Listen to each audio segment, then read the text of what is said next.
Her hand trembled as it closed around the can of baby formula. The cold metal felt impossibly heavy, a weight that had nothing to do with its contents and everything to do with the stark white price tag staring back at her. For a fleeting second, hope sparked in the young mother's tired eyes, a desperate little flame in the vast, bright aisles of the supermarket. Then she looked at the few crumpled bills in her wallet, and the flame died. With a quiet, shuddering sigh, she placed the can back on the shelf. It was a small, defeated gesture, almost invisible amidst the chaos of rattling carts and hurried shoppers. But one man saw it. Standing a few feet away, dressed in a tailored black suit that seemed out of place among the shelves of cereal and canned soup, he had paused. He was a millionaire, a man whose world was one of power, influence, and numbers that spiraled ever upward.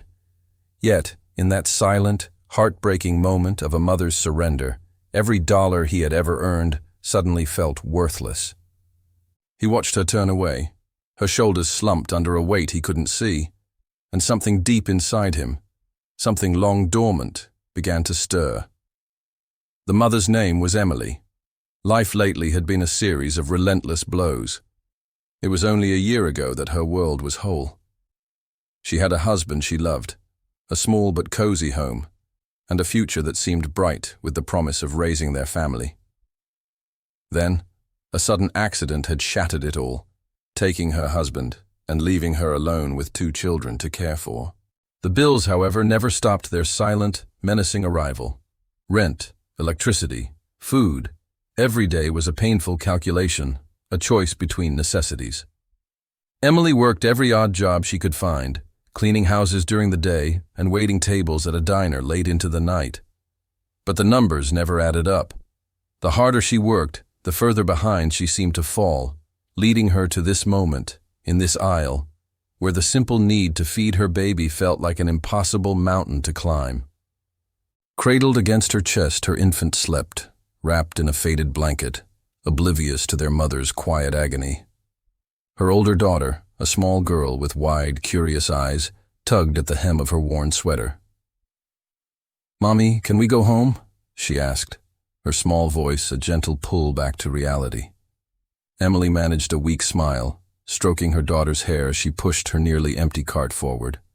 The millionaire's name was Jonathan. He had only stopped at the store for a bottle of water before his next high-stakes meeting. He wasn't meant to be in the baby aisle. He wasn't meant to witness such a private moment of despair. Fate, it seemed, had other plans.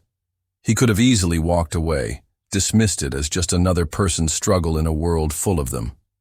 But he couldn't shake the image of Emily's hand reluctantly letting go of that can.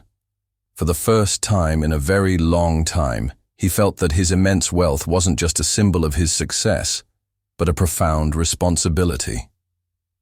Jonathan followed her from a safe distance, careful not to alarm her. He watched as she picked out only the most basic items, a loaf of bread, a bag of discounted vegetables. He saw her linger in front of the diapers, her brow furrowed in concentration as she calculated the cost, before finally placing a small pack into her basket. Every choice was a sacrifice. Every item added was another taken away from something else she needed. She moved with a quiet dignity, carrying her burden so silently that no one else seemed to notice the storm raging within her. When she finally reached the checkout line, her anxiety was a visible thing. She counted her crumpled bills a second time, her lips moving silently. As the cashier began scanning her items, the baby in her arms started to fuss, letting out a soft cry. Emily gently rocked him, whispering soothing words that were a mix of love and desperation. Her little girl stood close, watching everything. But Jonathan saw something else. He saw Emily's eyes dart one last time toward the formula aisle, a look of such deep longing and failure that it struck him to his core. He stepped away, pretending to be interested in a rack of candy. His mind, however, was a whirlwind. He had built an empire through ruthless focus and calculated decisions.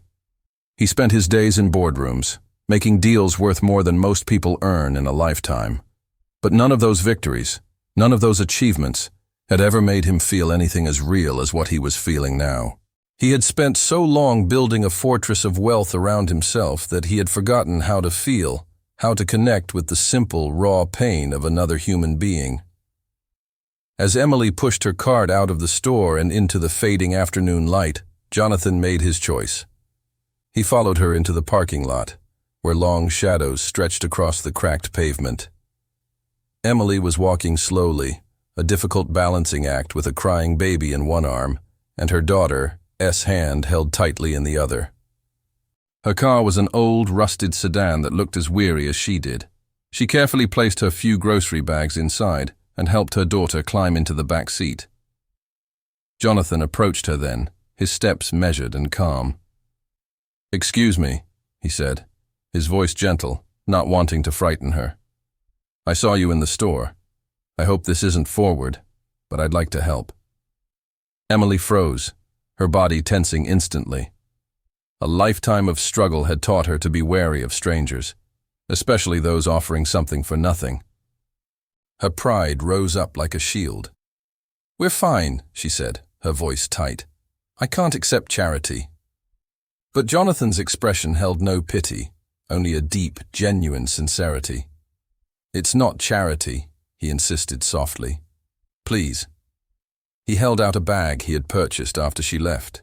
Inside were several cans of the baby formula, along with diapers and other groceries he thought she might need. Seeing the formula, the very thing she had been forced to leave behind, Emily's defenses crumbled. Tears welled up in her eyes and streamed down her cheeks, hot tears of relief, shame, and overwhelming gratitude. That day was just the beginning. Jonathan gave Emily his business card, insisting she call him. He didn't want to just give a handout, he wanted to offer a hand up. Hesitant at first, Emily eventually found the courage to contact him. True to his word, Jonathan became a quiet force of change in her life. He didn't just give her money, he helped her find reliable childcare so she could work better hours. He used his connections to help her find a stable, better-paying job with one of his own companies, one that valued her hard work. He helped her find a safe, clean apartment in a better neighborhood, a place where her children could finally feel secure. The change wasn't instant, but it was steady. Slowly, the constant weight of anxiety began to lift from Emily's shoulders. For the first time in over a year, she could sleep through the night without worrying about how she would feed her children the next day. Her daughter's laughter became a more frequent sound in their home, and her baby boy grew healthy and strong. Hope, once a distant memory, began to bloom again. But the most profound transformation was not in Emily. It was in Jonathan. For years, he had measured his life by stock prices and profit margins. Through Emily and her children, he discovered a different kind of value, a richness that couldn't be quantified on a balance sheet. He became a regular visitor, not as a wealthy benefactor, but as a friend. He would play games with her daughter who came to adore him, and he would watch with a quiet sense of awe as Emily managed her new life with the same quiet strength she had shown in her darkest moments. One evening, Jonathan sat with them on the small porch of their new home. The sun was setting, painting the sky in brilliant strokes of orange and purple.